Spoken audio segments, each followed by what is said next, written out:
We're nearing the end of this super long module where a lot was covered. Now, there's one last feature which I want to show you, which you won't use too often, but which can be extremely valuable for some tiny convenience things you want to do in your components, mostly when focusing text inputs and stuff like that. Now, let me show you what I mean.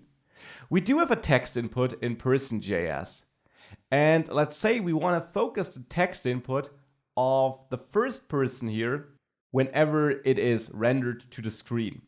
Now, focusing this input is actually not that straightforward here, because we would like to call the focus method we can get on this input element at a certain point of time.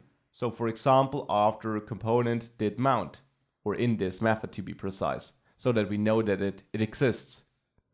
Now, for that we need access to the input element so that we can call the focus method from this method. And there might be some workarounds which you can find with setting some state and then rendering this input conditionally in the focused state or unfocused state.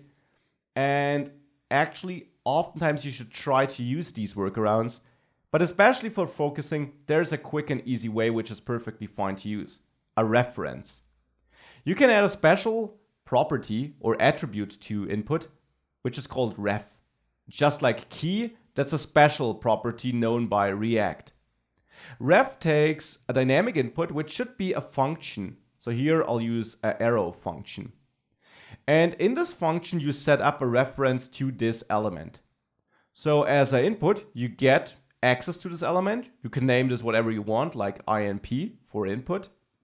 And in there, you can now define a property of this class. And this already is important. References are only available in stateful components, so in components which are created with class and extends component. There, you can then add a new property to the class by simply adding this and then the name of the property, any property you want, like input element. Again, this name is totally up to you. This will create a new property for your entire class, so for the person class, which you can therefore use from anywhere in the class. And it will be created at the point of time render runs. So if you later try to access it from within component.mount, that will work, because component.mount, as you learned, is actually executed after render. Now, this alone won't do the trick. We need to assign a value to this newly created property, and the value should be INP, so this input element we got access to. So now we have a property on the class which gives us access to this input element. And in component.mount, we can now call this input element focus. The focus method is a method available on input elements. Now if we save this and we open this page, you see that the last element is focused.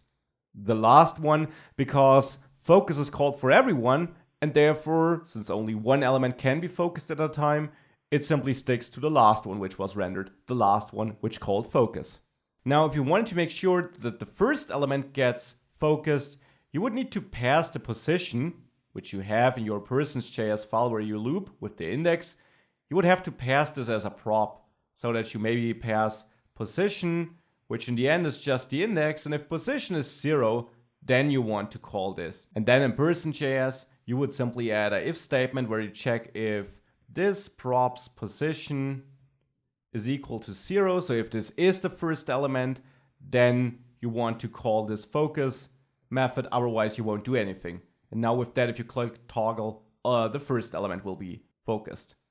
These are references, important. You may only use them in stateful components. You can also use them on your own components. You're not limited to HTML elements like input. And you should use them with care. Don't try to get lazy, and certainly don't do things like this input element style background color equals something. Do this with the previous tools you learned for dynamically adjusting styles or for doing anything dynamic. This should not be your shortcut for being lazy. It is for a few selected things, mostly really about controlling focus or media playback, and not for styling or displaying. Use the other tools you learned, otherwise you're not doing it the React way.